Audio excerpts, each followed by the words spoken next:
Hey everyone, welcome to Canada Tried and Tested. Today we are diving into ultimate year-end tax saving strategy for 2024. Remember, we still have few weeks before we welcome this new year. These are the exact tips I used to slash my tax bill, grow my investment, and also set myself for financially strong new year. Whether you're a seasoned investor or just starting out, there is something here for everyone. Use this information wisely and be sure to speak with your tax consultant beforehand. So let's talk about how to legally pay less tax in Canada while maximizing your financial potential. First and foremost is strategic income splitting for couple. This way you save taxes before the end of year. If you're married or have a common law partner, you might have this tax saving opportunity through income splitting. This involves shifting income from high earner to low earner in your partnership, and this way potentially reduce your overall tax burden. I recommend you to discuss this with your tax professional, how you can take advantage of this strategy before end of this fiscal year. So don't wait too long. You wouldn't want to regret later for missing out potential saving. And remember, it's crucial to ensure that you remain in compliance with CRA. So make sure you're getting advice from someone who knows their stuff. And that's the reason I'm just highlighting this so that you take a note and make your tax professional work. Second point is optimizing your tax-free saving account TFSA contribution. So this is a truly goldmine for tax-free growth. You probably are aware of 2024 contribution limit. If not, it was 7,000. And let me give you a quick refresher on how this works. So TFSA was introduced in 2009. It's a fantastic tool for saver and investor. I've covered this topic in detail in another video, but here is a snapshot of how it works for someone like me who landed in Canada at start of 2019. Since then, I've never missed maxing out this each year. I've been contributing each year, and initially I did not have CRA access to check what my limits are because it only comes after you do your first tax filing, which was done in 2020. But I still had 6,000 of row for the year 2019 because I was physically present in Canada. Fast forward to now, just so that you know, for 2025, the contribution limit remains same as 2024, which was 7,000. So I'm already gearing up to make most of it at start of January 2025 once it rolls in. So regarding withdrawal, it's crucial to time them strategically. For example, if you withdraw 10,000 from your TFSA in December 2024, you regain that exact row on 1st January 2025. So this means you will start 2025 with a room of 17,000. 10,000 which was withdrawn plus 7,000 new limit, which I have never had to withdraw from my TFSA. If you have to, I would always plan such withdrawal near end of year to minimize long away investment opportunity. And consistently using your full contribution rule from start of year also sidesteps any risk of over contribution, which also has, by the way, penalty. So a disciplined approach ensures you maximize your investment growth without any hassle. When it comes to investment strategy in TFSA, with my TFSA, I aim for high growth potential asset like stocks and ETF. However, I keep clear of US dividend paying stock due to its 15% withholding tax on dividend, which means you cannot recover in TFSA. This tactics helps my investment grow without worrying about any unnecessary tax. And lastly, I never day trade in TFSA. You must not.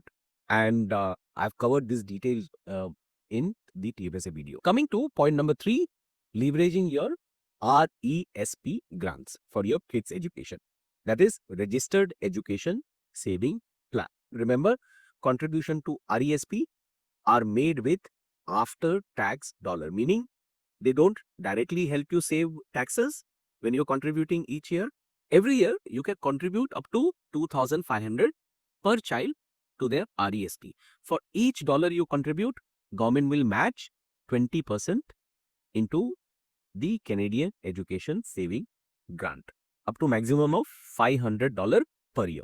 For example, if you contribute $1,000 a year, government will add $200 to your RESP for that year.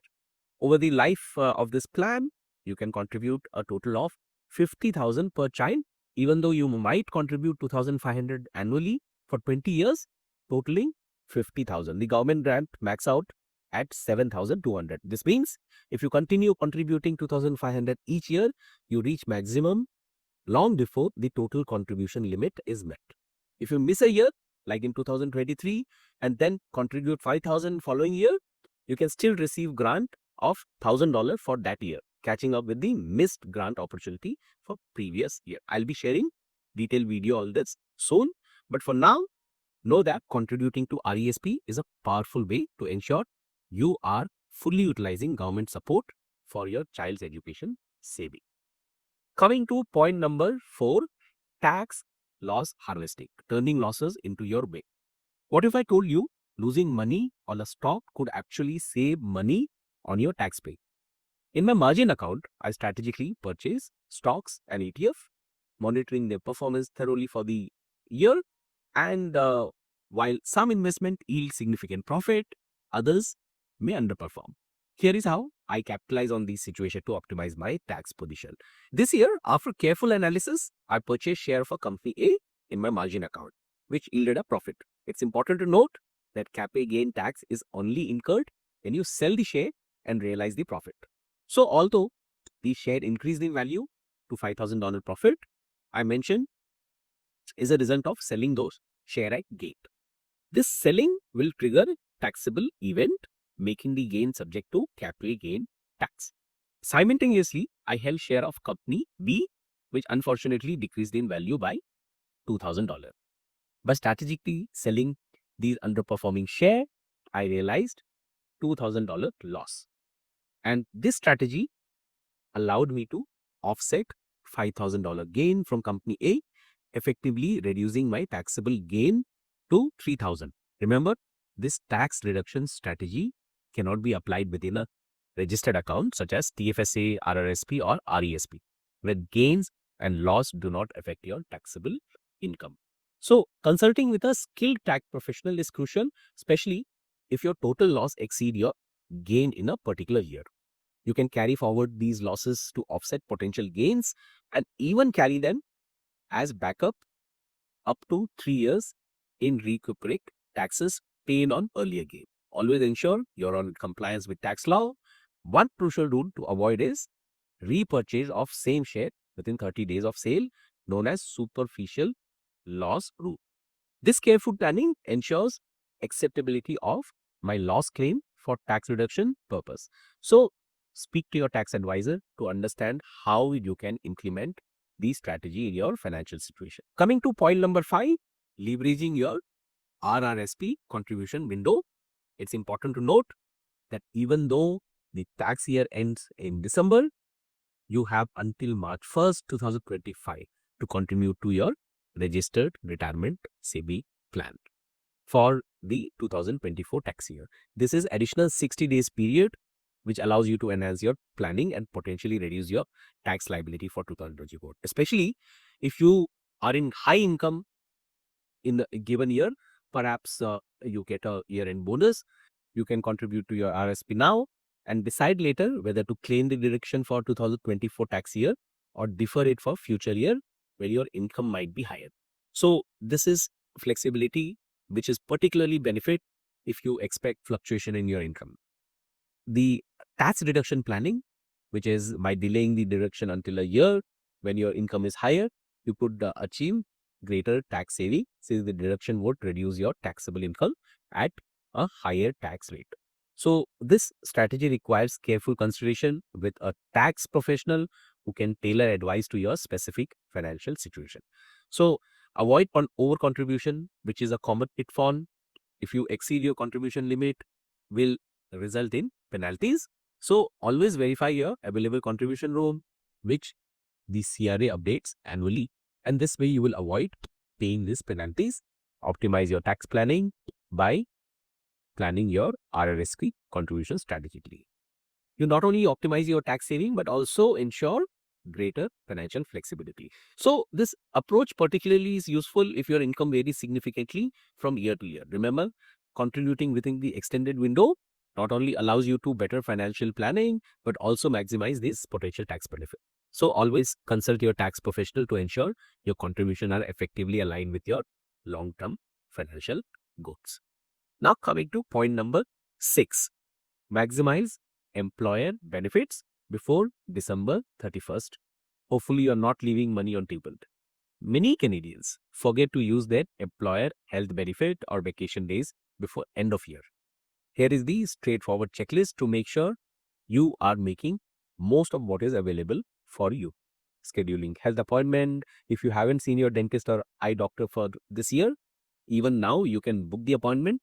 It's a great way to use your health benefit before resets. And also remember, toward the end of December, many take long period of off. So if your health allows have massage therapy, chiro, new eyeglasses, make sure you claim these allowances. It's not just about your health, it's about getting the full value of your benefit package. And also, if you have vacation days, you have earned those vacation. So make sure you take that. Many companies don't allow you to carry forward the earn leave to next year. So check your balance and plan to take some well-deserved time off before they expire. Point number 7. Don't forget the first own saving account, FHSA, which is new and it's a beneficial tool designed specifically for first-time home buyers. If you have never owned a home or haven't owned a home in a year of opening of FHSA, that's 4 preceding years, you are eligible to open one. This account is new to many Canadians and serves as a powerful aid for saving for the first home. If you meet the eligibility criteria, you can contribute up to $8,000 annually with a lifetime contribution limit of $40,000. The contribution are tax deductible and withdrawals to buy qualified first home are tax-free. If you're planning to buy a home in future, incorporating FHSA into your tax planning strategy is essential. For 2024, aim to maximize your contribution by December 31st and make the most of your annual contribution elite. I must admit, I feel jealous of those who can take advantage of this now. When I bought my house, this option wasn't available and I had to use fund from my RRSP, which came with different tax implication. And the last point is delay capital gain. How? If you're thinking about selling stock that will increase in value, instead of selling them in the last month of the year, consider waiting to start of January 2025. By doing this, you will defer the tax by one more year when you sell in January instead of December. So you move the tax liability to the next year. This means you don't have to pay taxes on the gain for entire one extra year. That gives you more time for you to plan how you want to use your money and potentially lower taxes. For example, say if you expect lower income bracket next year, delaying sale until January could mean paying less taxes on your gain. So let me give an example here. Suppose you have a stock worth 10,000 and you bought for 5,000.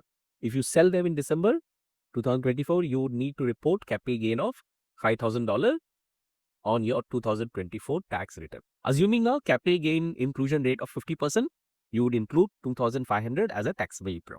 If your marginal tax rate is 30%, you owe $750 in taxes. That is, however, if you delay selling until January 2025, and if you fall into the lower tax bracket next year, say 25%, you will be paying less. This simple delay saves you $125 in taxes by deferring tax payment by a year. So these are some of the way you make most of your money while staying on the right side of the CRA.